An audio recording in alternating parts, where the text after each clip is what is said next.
Crypto market তো আবার crash হয়ে গেছে, প্রায় 20% নিচে নেমে গেছে। বিটকয়েন বলো ইথেরিয়াম বলো প্রায় 20% ক্র্যাশ। কারণ ইথেরিয়াম কালকে ছিল $3,700, একদিনে $700 নিচে নেমে গেছে। একটা কথা বলি যে অক্টোবর 11 তারিখ থেকে নভেম্বরের 4 তারিখ পর্যন্ত অনেক ট্রেডারে কিন্তু লস করেছে, শুধু বিগিনার না, বড় বড় ট্রেডারও কিন্তু লস করেছে।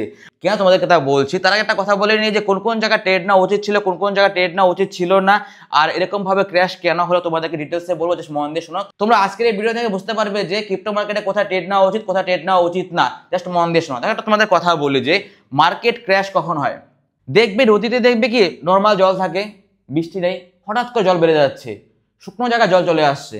ওটা হওয়ার মেন কারণ হচ্ছে হরপাবান। হরপাবান তাকেই বলে, দেখবে কোন নদীর উপরে কোনো বাঁধ থাকে, ওই বাঁধ ভেঙে যখন হঠাৎ করে জল চলে আসে নদীতে, ওটাকে হরপাবান বলে। আর এর ফলে কি হয়, দেখবে অনেক গাড়ি বাড়ি জমি সব মানুষ ভেসে যাচ্ছে একদম নদী দিয়ে। কদিন আগে কিন্তু আমাদের উত্তরবঙ্গে হয়েছে, হঠাৎ জল বেড়ে গেছে, ওটাকে হরপাবান বলে। এই মার্কেটেও কিন্তু হরপাবান হয়, কেন তোমাদেরকে তার ডিটেলসে বলছি। দেখো তোমাদের একটা কথা বলি, কদিন আগেই আমাদের ডোনাল্ড ট্রাম্প ট্যারিফ লাগিয়েছিল চীনের উপর, মার্কেট ক্র্যাশ হয়েছিল, মার্কেট চলে আসলো এখানে, তারপর মার্কেট আবার উপরে উঠে আসে, এখানে রেজিস্ট্যান্সে গিয়ে মার্কেট আবার চলে আসে এখানে। তো এখানে একটা সাপোর্ট জোন তৈরি করেছিল, ঠিক আছে। তো সবাই কি ভাবছে যে এখানে সাপোর্ট তৈরি করেছে মানে এখান থেকে মার্কেটের নিচে নামবে না, সবাই তো এটাই ভেবেছিল। তাহলে এখানে অনেকে ট্রেড নিয়েছিল। তারপর যখন দেখলো যে এখানে এসে আবার এখানে আসলো মার্কেট সাপোর্টে, এখানে কিন্তু মার্কেট আবার ব্রেক করতে পারেনি, তখন সবাই ভাবলো যে এটা একটা স্ট্রং সাপোর্ট জোন তৈরি করে ফেলছে। সবাই ভেবেছে, এটা আমি তুমি বড় বড় ট্রেডাররা ভেবেছে এটা সাপোর্ট জোন স্ট্রং বানিয়েছে, এখান থেকে কিন্তু মার্কেটটা আর নিচে নামবে না। এখানে কিন্তু অনেকে আবার মার্কেটে বাই করেছিল। মার্কেট উপরে চলে গেছে, ভালো কথা, এই লাইনটাকে ক্রস করেছে ঠিকই, কিন্তু এখানে কিন্তু রেজিস্ট্যান্সে ক্রস করতে পারেনি। ওখান থেকে মার্কেট আবার সাপোর্ট এসে ধাক্কা লাগে, আবার উপরে ওঠে, আবার ধাক্কা লাগে। কবার ধাক্কা লেগেছে? একবার, দুইবার, তিনবার, চারবার, পাঁচবার।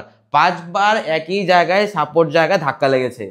মানুষ কোনটা ভুল করেছে দেখো, তোমাদের একটা কথা বলি, দেখবে কি অনেক গাড়ি আছে বুলেট প্রুফ, গুলি করলেও কিন্তু দেখবে যে কাঁচ ভাঙে না, সাপোর্ট সিস্টেম ভালো থাকে, ঠিক আছে। কিন্তু সেই সাপোর্ট সিস্টেম কিন্তু পার্মানেন্ট সাপোর্ট সিস্টেম না ভাই। দেখবে একই জায়গায় যদি 7বার গুলি করা হয়, ওই কাজটা কিন্তু ভাঙতে বাধ্য, যত বড় বুলেট প্রুফ গাড়ি হোক না কেন। বুঝতে পারছো কি বলছি? একবার ধাক্কা লাগছে, দুবার ধাক্কা লাগছে গুলির, ভাঙছে না কাজটা, কিন্তু যখন বারবার একই জায়গায় গুলি ধাক্কা লাগবে তখন কিন্তু ওই কাজটা ভাঙতে বাধ্য।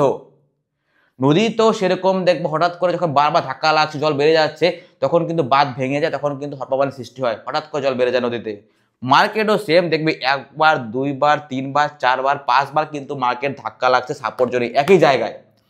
তো মানুষ কি ভুলটা করেছে যে সবাই কিন্তু ভেবে নিয়েছে যে সাপোর্ট জোন এটাই, এটার নিচে নামবে না মার্কেট, তাই যখনই মার্কেটে এখানে আসে মানে মার্কেট, তখন সবাই বাই করা শুরু করে দেয়।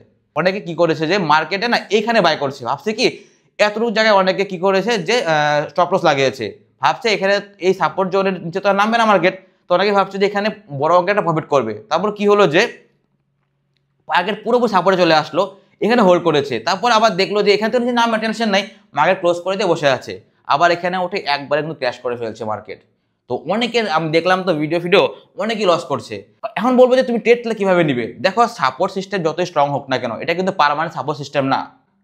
মনে রাখবে যে একবার যখন সাপোর্টে ধাক্কা লাগছে, তারপর যখন সাপোর্টে আবার ধাক্কা লাগছে, তখন এখানে ট্রেড নিবে। তারপর যখন বারবার সাপোর্টে ধাক্কা লাগছে, তখন কিন্তু সাপোর্ট জোন কিন্তু দুর্বল হয়ে পড়ছে, যখন তখন সাপোর্ট জোন ভাঙতে পারে।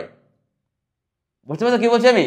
তো আরেকটা কথা বলি, ট্রেডাররা কি ভুলটা করে বেশিরভাগ ট্রেডাররা, যে যেহেতু মার্কেট ক্র্যাশ হয়েছে, এখন অনেকে এখানে আবার লস করছে। কি লস করছে তোমাদেরকে বলছি, যখন দেখছে যে সাপোর্ট সিস্টেম ভেঙে অনেক নিচে নেমে গেল মার্কেট, ভাবছে এখন যদি আমি ট্রেড নিই তাহলে আমি লং টাইম কিন্তু প্রফিট বুক করতে পারবো, একটা অনেক লম্বা লাইন চলে আসে একটা, ওখানে কিন্তু অনেকে ট্রেড নিয়েছে।